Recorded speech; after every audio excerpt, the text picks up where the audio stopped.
Divorce, Alex, let me tell you something. When I was a kid,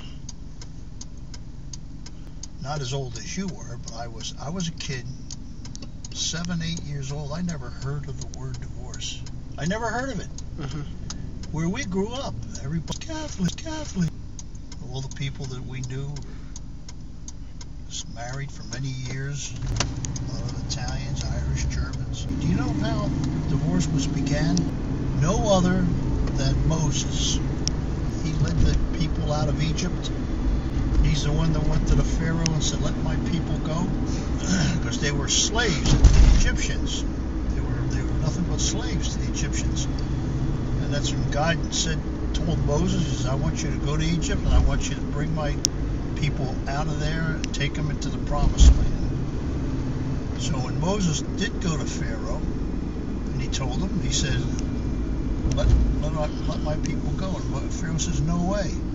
So he says, "Well, if you don't do it," he says, "you're really going to be hurting. You're going to have different plagues. You're going to have all kind of woes." And the Pharaoh said, "So what?" He figured he could do it.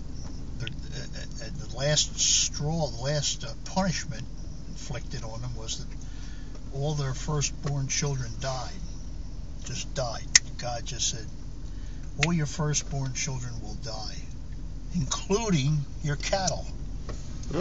And when they died, and then Moses went back to Pharaoh and said, "Well, are you going to let us go or not?" And Pharaoh was so distraught and upset, he said, "Get out of here." He says, "Take your people and go."